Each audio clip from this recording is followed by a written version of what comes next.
আন্তর্জাতিক আইনে পাত্তা না দিয়ে অবরুদ্ধ গাজাকে ধ্বংসস্তূপে পরিণত করেছে ইসরায়েল। তাদের অভিযানে প্রাণ হারিয়েছে হাজার হাজার ফিলিস্তিনি। তবুও থেমে নেই অভিযান। যুক্তরাষ্ট্রের প্রত্যক্ষ সহায়তা এখনও হামলা অব্যাহত রেখেছে তেল আবিব। তাদের হাত থেকে রেহাই পাচ্ছে না নারী, শিশু, বৃদ্ধ সহ কোনো শ্রেণীর মানুষ।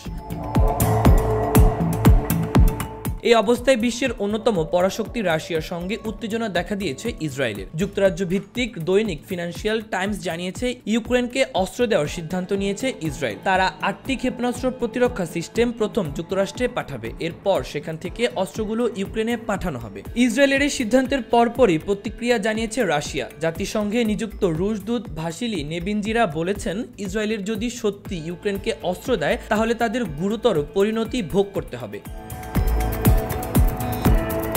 30 বছরের বেশি সময় আগে যুক্তরাষ্ট্রের কাছ থেকে 8টি পেট্রিটয় ক্ষেপণাস্ত্র প্রতিরক্ষা সিস্টেম কিনেছেন ইসরায়েল। এই সিস্টেমগুলোর সব M901 PSC-2 ব্যাটারি মডেলের। গত এপ্রিল মাসে ইসরায়েলের প্রতিরক্ষা মন্ত্রণালয় ঘোষণা দেয়, পুরনো হয়ে যাওয়া এই সমরাস্ত্রগুলো আর ব্যবহার করবে না দেশটির সেনাবাহিনী। এগুলোর স্থানে আনা হবে নতুন আধুনিক ক্ষেপণাস্ত্র প্রতিরক্ষা ব্যবস্থা।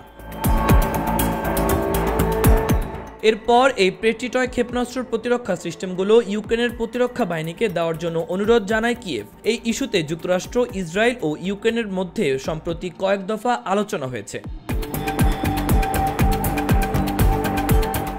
সোমবার জাতিসংঘের সর্বোচ্চ ক্ষমতাধর সংস্থা নিরাপত্তা পরিষদের বৈঠকে এই ব্যাপারটি তোলেন ভাসিলি নেবেনজিরা। এ প্রসঙ্গে তিনি বলেন, ইউক্রেনে যে কেউ যত অস্ত্রই পাঠায় না কেন তা ধ্বংস হবে। গত 2 বছরই ইউক্রেনে অনেক শক্তিশালী অস্ত্র পাঠিয়েছিল যুক্তরাষ্ট্র ও তার পশ্চিমা মিত্ররা। সেগুলো প্রায় সবই ধ্বংস হয়েছে। ইসরায়েলকে উদ্দেশ্য করে তিনি বলেন, যুক্তরাষ্ট্র ও পশ্চিমা বিশ্বের বাইরে কোনো নতুন রাষ্ট্র যদি ইউক্রেনকে অস্ত্র সহায়তা দেয়, সেক্ষেত্রে তার পরিণতি হবে গুরুতর। মাহবুবুর রহমান ইমন, খবর সংযোগ।